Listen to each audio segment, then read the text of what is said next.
बुढ़ापे में औलाद से इज्जत करवाना चाहते हो तो ये 3 बातें आज से ही अपना लो, वरना बुढ़ापे में औलाद भाव नहीं देगा।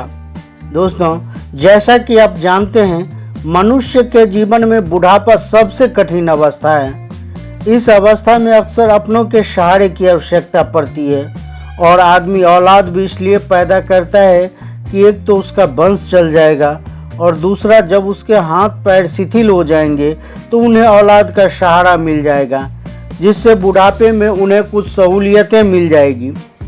लेकिन दोस्तों, कुछ बेटे तो अपने माँ बाप के उम्मीदों पर खरे उतरते हैं और कुछ औलाद उन्हें उस हालत में अकेले जीने को मजबूर कर देते हैं। औलाद पैदा करके भी जब मनुष्य अकेला जीने को मजबूर हो जाता है, उन्हें अपनी संतान से किसी तरह का सहारा नहीं मिलता है, तो वे संसार में सबसे अभागा माँ बाप होते हैं। भगवान ऐसे दिन किसी को न दिखाए, या तो परमात्मा औलाद को दे ही नहीं, और अगर दे तो ऐसा दिन न दिखाए। मित्रों, इस वीडियो में 3 बातें ऐसी बताई गई है जो आपके बुढ़ापे में बहुत काम आ सकती है। जिंदगी में औलाद आपको कभी अकेला छोड़कर नहीं जाएगा और ना कभी आपकी औलाद आप पर गुस्सा करेगा। बुढ़ापे में यदि सुखी रहना है तो ये 3 बातें अपना लेना। ये 3 बातें आपके बुढ़ापे में अमृत का काम करेगी। मित्रों, आज हम इस वीडियो में बुढ़ापे में सुखी रहने के लिए कुछ मूल मंत्र एक सुंदर सी कहानी के माध्यम से बताएंगे। आज हम आपको इस वीडियो में बताएंगे कि कौन सी 2 चीज़ें त्याग कर हम बुढ़ापे में सुखी रह सकते हैं। अगर आप इन बातों का पालन करेंगे तो निश्चित ही आपका बुढ़ापा बहुत आसान हो जाएगा और जीवन में आनंद और खुशियों का अनुभव करेंगे। यह वीडियो आपके लिए बहुत ही महत्वपूर्ण और उपयोगी होने वाली है, इसलिए आपसे प्रार्थना है कि वीडियो की समाप्ति तक हमारे साथ बने रहें और इस वीडियो का एक शब्द ध्यान से सुनें। याद रखना मित्रों, पुरुष के जीवन में सबसे अच्छा कोई दोस्त हो सकता है तो वह उसका पत्नी ही होती है, और एक स्त्री का सबसे सच्चा और अच्छा दोस्त अगर कोई है तो वह उसका पति ही हो सकता है। और पति के अलावा इस दुनिया में स्त्री का कोई सच्चा मित्र नहीं हो सकता।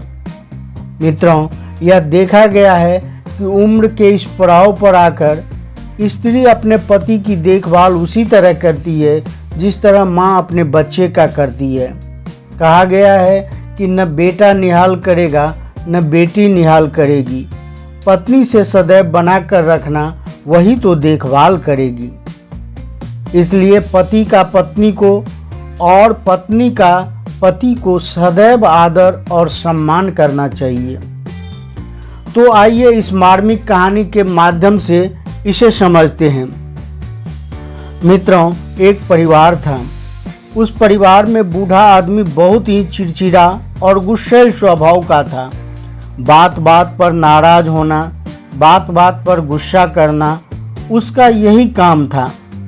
उसकी पत्नी समझाती थी कि इस उम्र में इतना गुस्सा ठीक नहीं है, लेकिन वह मानता ही नहीं था। जरा सा नमक ज़्यादा हो जाए तो थाली उठाकर फेंक देता था, मिर्च तेज हो जाए तो थाली उठाकर दे मारता था। उसके गुस्सैल स्वभाव से सारा घर परेशान था।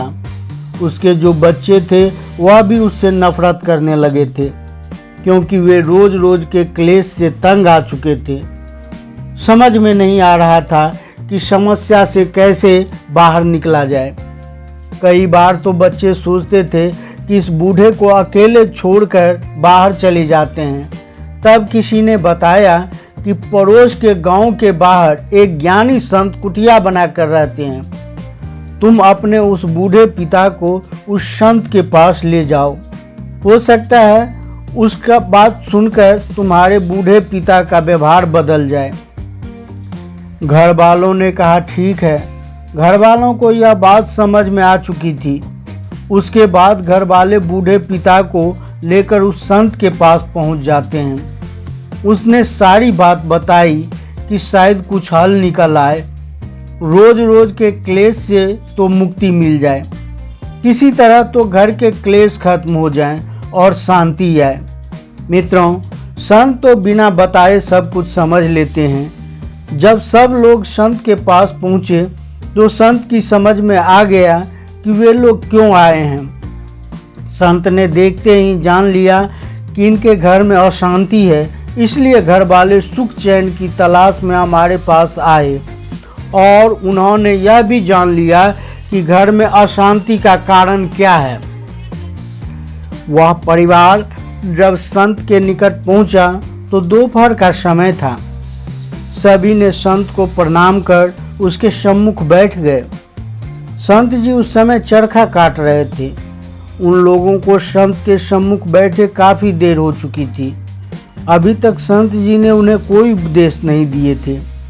वे उनके बोलने का इंतजार कर रहे थे कि अचानक संत जी ने अपनी पत्नी से कहा, अरे भाग्यवान, दीपक जला कर ले आना, मुझे कुछ ढूंढना है।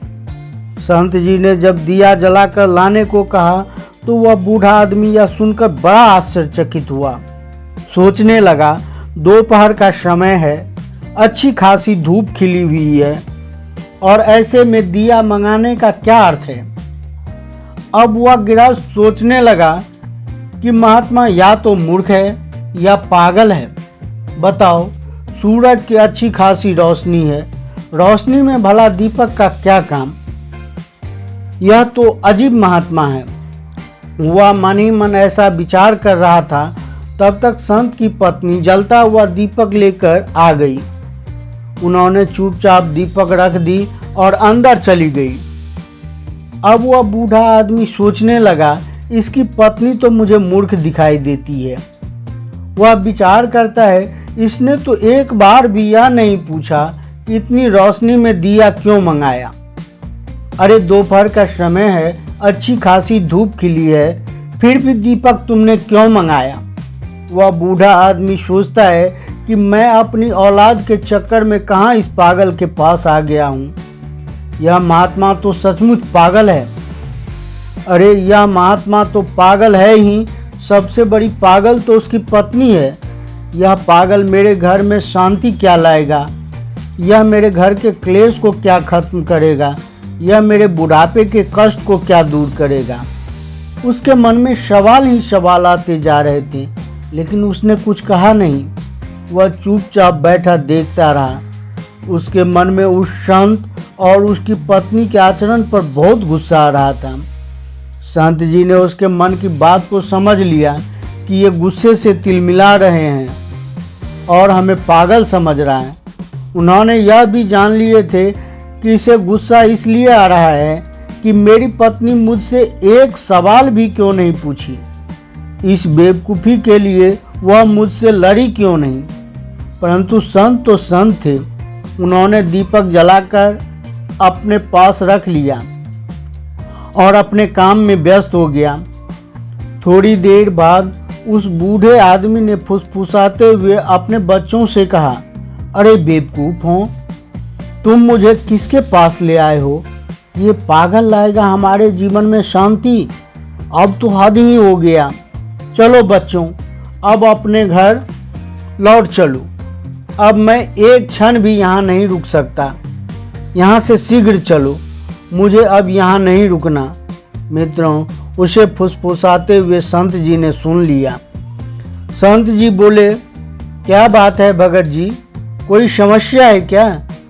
वह बूढ़ा आदमी बनावटी हंसी हंसते हुए बोला, नहीं महाराज, कोई समस्या नहीं है, हम बहुत खुश हैं, हमारी कोई समस्या नहीं है, केवल आपके दर्शन करने आए थे, सो हो गई। अब हम चलना चाहते हैं, आज्ञा दीजिए महाराज। संत जी बोले, तुम जब हमारे पास आए हो तो हमारे अतिथि हो और बिना अतिथि सत्कार के कैसे जा सकते हो। उन्होंने अपनी पत्नी को आवाज़ लगाई, अरे भाग्यवान, थोड़ा यहाँ आना। संत की पत्नी तुरंत भागती भागती आई और हाथ जोड़कर खड़ी हो गई। संत ने कहा, ये भगत जी थोड़ा जल्दी जाना चाहते हैं, आप जल्दी से अंदर जाओ और 2 गिलास दूध लेकर आओ। मित्रों, यह सुनकर गृहस्थ कहने लगा, नहीं महाराज, मुझे दूध नहीं पीना, मुझे बस चलने की आज्ञा दे दो। संत जी ने कहा, ऐसे कैसे होगा? आप हमारी कुटिया में पहली बार आए हैं और बिना अतिथि सत्कार के कैसे जा सकते हैं? अब तो वह बूढ़ा आदमी चुप हो गया। संत की पत्नी बिना कुछ कहे, बिना कुछ पूछे अंदर गई और 2 गिलास दूध लेकर बाहर आई। संत ने 1 गिलास दूध उस बूढ़े आदमी को दिया और 1 गिलास स्वयं ले लिया। अब जैसे ही उस बूढ़े आदमी ने दूध पिया तो कहने लगा, ओह, तुम्हारा दूध कितना नमकीन है, एकदम जहर के समान कड़वा लग रहा है। उसका उल्टी करने का मन किया। दूध में नमक ज़्यादा था तो उसका मन हुआ कि दूध को फेंक कर इसी महात्मा के सिर पर दे मारूं, क्योंकि मित्रों उसका तो रोज का यही काम था। कभी मिर्च ज़्यादा पड़ जाती थी तो थाली फेंक देता था, कभी नमक ज़्यादा हो जाता था तो थाली फेंक कर मारता था। आज वह दूध पीकर संत जी को भी गुस्से से देख रहा था। संत जी बड़े शांत भाव से उस दूध को पी गए। उसके चेहरे पर ऐसे कोई भाव नहीं थे कि दूध में नमक पड़ा हुआ है। उसका यह व्यवहार देखकर बूढ़ा जल गया। कहा तो कुछ नहीं, मन ही मन कहने लगा कि आज मेरे लड़के ने कहाँ ले आए हैं। यह तो सचमुच कोई पागल इंसान है। हद हो गई। उसने दूध का गिलास एक तरफ रख दिया और उसके बाद संत जी से कहने लगा, महाराज आज्ञा हो तो अब हम जा सकते हैं। संत जी ने कहा, भगत जी आप कोई समस्या लेकर आए थे, आपने अपने आने का कारण तो नहीं बताया, आप ऐसे कैसे जा सकते हो? पहले हमें अपनी समस्या बताइए, शायद हो सकता है कि हम उस समस्या का हल निकाल कर दे सकें। बूढ़ा आदमी गुस्से से बोला, अरे महाराज छोड़िए, आप क्या हल निकालेंगे? हम आए तो थे समस्या ही लेकर, लेकिन अब जा रहे हैं। हमने देख लिया तुम्हारे बस की बात नहीं है। संत जी ने कहा, अरे साहब जब समस्या लेकर आए थे तो बताने में क्या हर्ज है? आखिर बताओ तो सही, समस्या क्या है तुम्हारी? समस्या का पता चले तो कोई समाधान भी निकल आए। बूढ़े आदमी ने कहा, चलिए ठीक है, पूछते हो तो बता ही देते हैं। वैसे लगता नहीं है तुम्हारे पास हमारे समस्या का कोई हल होगा। लगता नहीं हमारी समस्या का समाधान तुम कर पाओगे। तब उस आदमी ने संत से कहना प्रारंभ किया, हे महाराज, मेरे घर में कोई मेरी इज्जत नहीं करता। मुझे सब और दृष्टि से देखते हैं। कोई मेरा कहना नहीं मानता। सब अपनी अपनी में लगे रहते हैं। मेरे घर में क्लेश और अशांति फैली हुई है। अपने घर में शांति और समृद्धि चाहता हूँ, इसलिए आपके पास आया हूँ। लेकिन आपकी मूर्खता देखकर मुझे पक्का विश्वास हो गया कि आपके पास मेरी समस्या का कोई हल नहीं है। मेरे घर में शांति लाने के लिए आप कुछ भी नहीं कर सकते। मित्रों, बार बार उस बूढ़े आदमी के ये शब्द सुनने के बाद संत जी मुस्कुराए और बोले, हम जानते हैं तुम्हारे घर में क्लेश रहने का कारण क्या है और हमने तुम्हें हल भी बता दिया है, लेकिन शायद अभी तक तुम समझ नहीं पाए। जब संत जी ने ऐसा कहा तो बुजुर्ग आदमी बोला, बड़े कमाल की बात आप कर रहे हो। अरे आपने हल भी बता दिया लेकिन हम समझ नहीं पाए, यह क्या बात हुई? मैं काफ़ी देर से आपके पास बैठकर आपके बोलने का इंतज़ार कर रहा हूँ, लेकिन तब से आपने एक शब्द भी नहीं कहा है। फिर आपने हल कैसे बता दिया? संत जी ने कहा, सुनो, याद करो जब तुम आए थे हमने तुम्हारे सामने ही जलता हुआ दीपक मंगाया था कि नहीं? उस आदमी ने कहा, हाँ मंगाया था, पर मैं तुम्हारी उस मूर्खता से बहुत नाराज़ हूँ। इतनी रोशनी में दीपक जलाने की क्या ज़रूरत पड़ गई? अभी तो दोपहर है। यदि किसी चीज़ को ढूंढना था तो वो तो ऐसे ही मिल जाती। तब संत जी कहते हैं, हमारी पत्नी ने हमारे मांगने पर तुरंत हमारी आज्ञा का पालन की और बिना कुछ सोचे, बिना कुछ पूछे हमारी आज्ञा का पालन करते हुए जलती हुई दीपक लेकर हमारे पास आई। और उन्होंने यह तक नहीं पूछी कि दोपहर है, कड़ी धूप खिल रही है, कुटिया के अंदर अच्छी खासी रोशनी है, ऐसे में दीपक का क्या काम। उसने वही किया जो हमने कहा था। कोई सवाल तो नहीं किया, कोई प्रतिकार तो नहीं किया। सभी बोल पड़े हाँ। इसी का तो मुझे भी तज्जुब है। मुझे लगता है कि तुम्हारी पत्नी भी मूर्खता का परिचय दिया है कि कोई सवाल तक आपसे नहीं पूछी। संत ने कहा, यही तुम्हारी पहली समस्या का समाधान था। जिस तरह मेरी पत्नी बिना सवाल जवाब किए मेरी आज्ञा का पालन की, यदि घर में सब एक दूसरे की आज्ञा का पालन करने लगे, कोई सवाल नहीं करेंगे, तो घर में किसी तरह का क्लेश उत्पन्न नहीं होगा। संत जी ने आगे कहा, उसके बाद हमने दूध मंगाया। हम जानते हैं कि हमारी पत्नी ने शक्कर के स्थान पर बहुत सारा नमक डाल दी थी। दूध बहुत कड़वा हो गया था, इतना कड़वा कि तुमसे पिया भी नहीं गया और तुमने दूध का गिलास उठाकर अलग रख दिया। आपने देखा कि हम उसी कड़वे दूध को चुपचाप पी गए। पता है क्यों? क्योंकि हमारी पत्नी ने हमसे दीपक के बारे में कुछ नहीं पूछा, तो हमारा भी कोई अधिकार नहीं बनता है कि हम उससे सवाल करें। दीपक जलाना हमारी आज्ञा का पालन करना उसने अपना धर्म समझा, तो हम ये कैसे बोल सकते हैं कि दूध कड़वा है। हमने भी अपना धर्म समझा और दूध पी लिया। जिस तरह से उसने कोई प्रतिकार नहीं किया, उसी तरह से हमने भी कोई प्रतिकार नहीं किया। इससे यह साफ सिद्ध होता है कि पति और पत्नी दोनों को आपस में सामंजस्य स्थापित कर एक दूसरे की बात माननी चाहिए, एक दूसरे की बात का सम्मान करना चाहिए और सब्र रखना चाहिए। परस्पर प्रेम और विश्वास से रहना चाहिए। मुझे पता है ऐसा तुम नहीं करते हो। ध्यान रखो, गलती सबसे हो जाती है। आज गलती से दूध में शक्कर के स्थान पर नमक पड़ गया, तो हमने स्वीकार किया। चुपचाप बिना कुछ पूछे, बिना कुछ कहे, बिना सवाल जवाब किए दूध पी लिया। तुम्हारे घर में अशांति का कारण यही है। तुम दो चीज़ों से बहुत परेशान हो और इसी के कारण घर में क्लेश, अशांति और लड़ाई झगड़ा फैला हुआ है। बुढ़ापे में जो इन दो चीज़ों का त्याग कर देता है वही सुखी रहता है। ये दो चीज़ें क्या है, जानना चाहते हो? तब बूढ़ा आदमी कहने लगा, हाँ महाराज, वे दो चीज़ें कौन सी है जिसका त्याग करना बहुत ज़रूरी है? तब संत जी कहते हैं, सुनिए। पहला है स्वाद और दूसरी है गाली।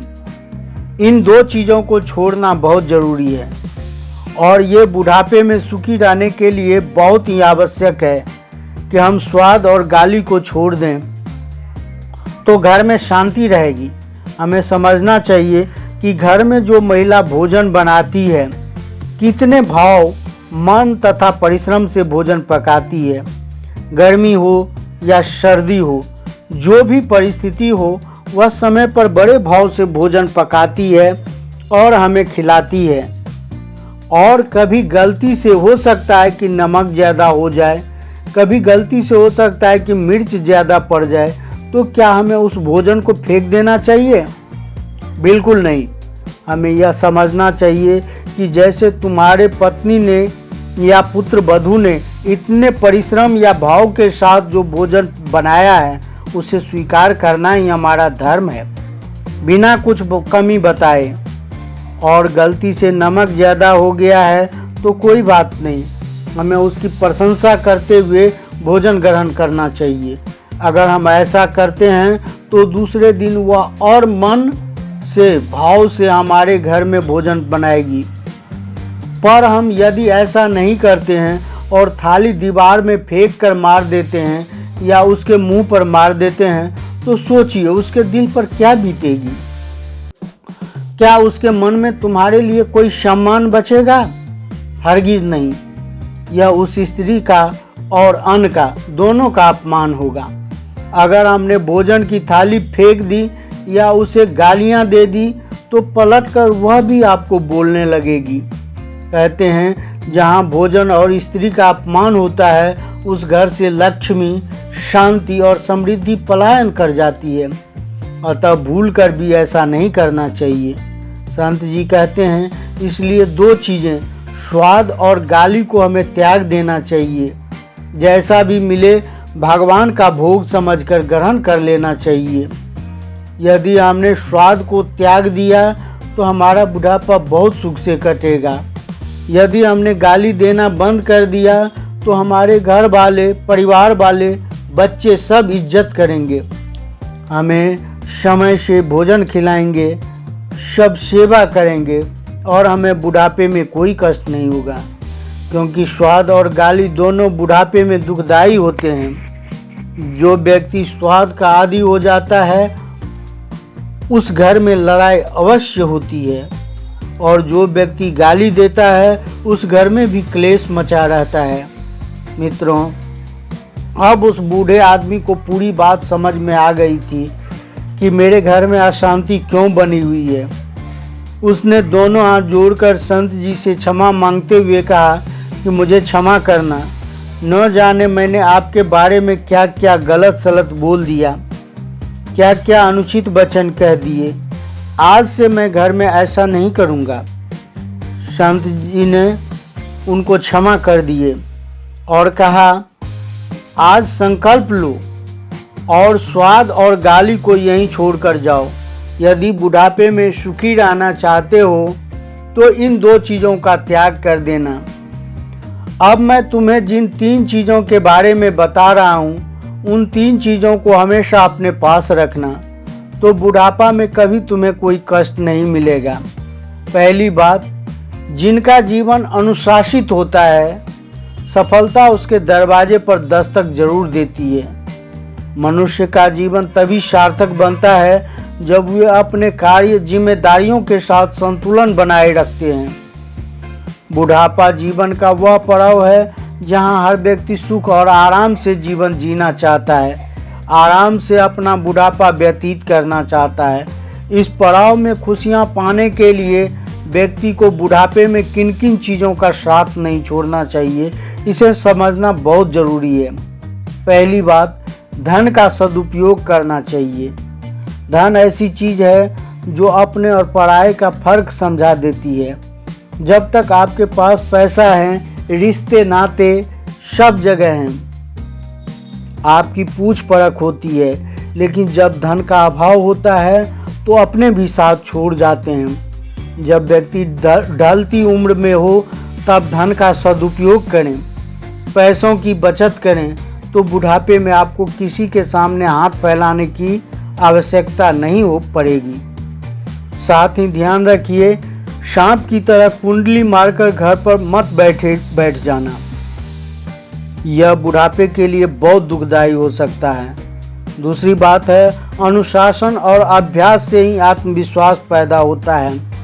जो लोग अपना हर काम समय पर करते हैं, अपनी दिनचर्या को अनुशासित ढंग से जीते हैं, उन्हें कभी किसी पर निर्भर नहीं होना पड़ता है।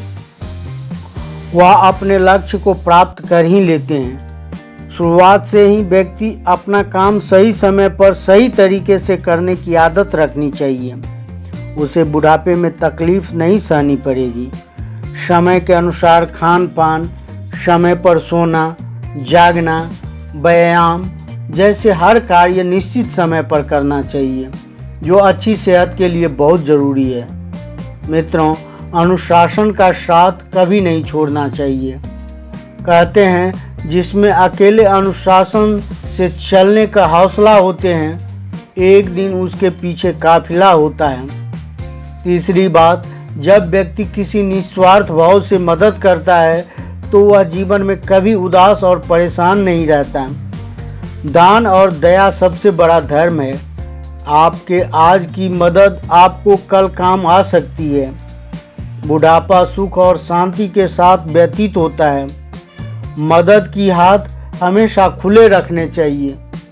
संत जी की बात सुनकर वह बूढ़ा बुढ़ापे में सुखी रहने का मूल मंत्र सीख जाते हैं। उसे बड़ी प्रसन्नता होती है और खुशी खुशी अपने घर चला जाता है और थोड़े ही समय बाद उसके घर में सुख शांति आ जाती है।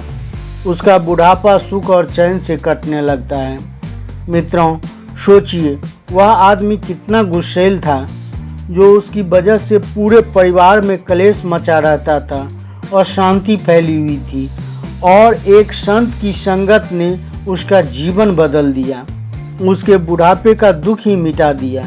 कहते हैं मौन के वृक्ष पर शांति के फल लगते हैं। बुढ़ापे में मौन रहने की आदत डाल लेनी चाहिए। मौन रहने का मतलब यह नहीं कि आप बिल्कुल ही मौन हो जाएं। मौन रहने का मतलब यह है कि आपको उतना ही बोलना चाहिए जितने की आवश्यकता हो। किसी के अपमान के लिए, किसी को कष्ट पहुंचाने के लिए अपने मुंह से शब्द मत निकालिए। जब भी बोलो किसी की प्रशंसा के लिए बोलो, तो हमेशा परिवार के प्रिय बने रहोगे। सब लोग आपको आदर देंगे। आज्ञाकारी बनो। सवाल जवाब करने से बात बहस में बदल जाती है और आपसी बहस धीरे धीरे लड़ाई झगड़ा का रूप ले लेती है। इसलिए बिना सवाल किए अपने से बड़ों की आज्ञा माननी चाहिए। कभी अपनी तरफ से सुझाव मत बताइए। कोई पूछने आए तो ही अपनी राय रखिए। उसे पत्थर की लकीर मत बनाइए। ऐसा करने से सदैव आप परिवार के प्रिय बनकर रहेंगे और बुढ़ापे में घर वाले आपका साथ कभी नहीं छोड़ेंगे।